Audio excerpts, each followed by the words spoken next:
Sky, anong pinagsasabi? Gino, may alam ka ba sa nangyari? Kinuwento ni Sky na nakita niya ang isang lalaki na bumaba sa white van na may daladalang groceries at pumasok mismo sa bahay. Sinaan naman ni Tim na nakita mismo ni Sky na walang tao sa loob ng bahay at wala ding mga groceries, na sinabihan pa niya ang dalaga na naghahasolinate lang siguro siya, pero nanindigan si Sky na totoo ang mga sinasabi niya, na baka may secret room yung bahay at may secret na daan.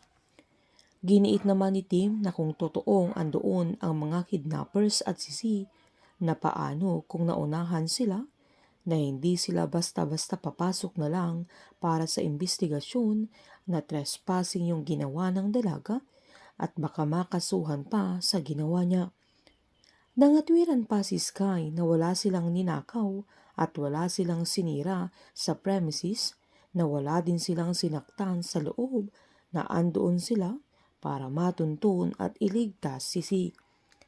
Pinaliwanag ni Tim na may batas sila na dapat nilang sundin dahil yun din ang proprotekta sa kanila. Pagkaalis naman nila Tim at Sky ay agad tinawagan nila Wesley at Nikki sila Simon at Jack, kung saan binili niyang kailangan nilang idispatcha yung white van at binili niyang wag na silang lilipat ng hideout dahil hindi sila na mahahanap sa underground at wag muna silang lalabas ng bahay hanggat hindi nila sinasabi. Habang nakiusap naman si Tim kay Sky na alam niyang wala nang makakapigil sa dalaga sa pinaglalaban niya, pero sana respeto na sa kanya, na kahit hindi dahil sa kaibigan niya ito, pero dahil alagad siya ng batas. Mangiyak-ngiyak silang dalawa nang sabihin ni Sky na ginawa niya yun dahil alam niyang tama para sa kapakanan ni Z. Napagtaasan ng boses ni Tim ang dalaga na hindi na pwedeng maulit yung nangyari dahil mali ang ginawa ni Sky. Agad namang nagsorry ang dalaga sa mga sandaling yan. Habang nagpapasok naman si Sky sa building nila, ay saktong nakita siya ni Gino. Sinaad ng binata na hinihintay pa niya yung sagot sa request nila sa GL, pero approve na ang request nila sa admin, na kinatuwa ni Sky dahil pwede na siyang mag-grant ng request. Sakto namang dumating si Wesley na hindi agad siya nagpakita, pero narinig niya ang usapan nilang dalawa na pupunta sila sa hospital kinabukasan ng 7 a.m. Agad tinext ni Wesley kay Victoria na darating sila Sky ng 7 a.m. kaya mas ahagan na nila ang pagpupuslit kay William. Maagang naghanda si Sky para makapunta siya sa hospital ng 7 a.m. pero may emergency si Gino kaya hindi siya agad makakapunta.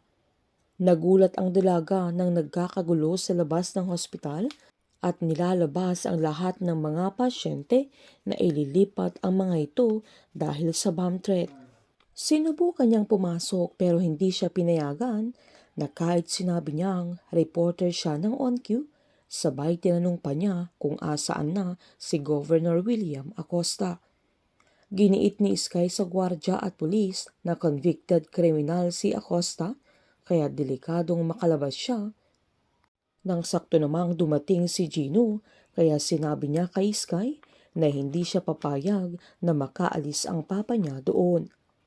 Nagulat si Gino nang makita niyang nasa labas na si William, kaya sinubukan niyang lumapit para pigilan ang paglipat sa kanya, pero hindi pumayag ang mga pulis at gwardya, na kahit nagpakilala siyang anak siya ni William, kaya wala na silang nagawa ni Sky. Nang lalabas na ang ambulansya ay biglang umalis si Gino at hinabol ni Sky yung ambulansya, pero hindi na ito tumigil pa. Agad namang tinawag ni Sky sa mama niya na nakatakas si William Acosta, kaya natakot si Tanya sa mga mangyayari. Nang makabalik naman si Gino ay galit na galit si Sky, na agad niyang sinumbat sa binata, na iniwan na lang siya doon, na sakto namang dumating si Tim. Giniit ni Sky kay Gino na naisip niyang Kahit balibalik na rin nila ang mundo, ay tatay pa rin niya si William Acosta. Agad pa niyang sinabihan si Gino na baka may kinalaman siya sa pagtakas ng papa niya, kaya nagulat ang binata dahil pinagbibintangan na siya ni Sky na kasabwat siya sa pagtakas ni William. Sakto namang dumating si Cecil na naghi-hysterical dahil nawawala ang asawa niya na agad siyang nilapitan ni Gino.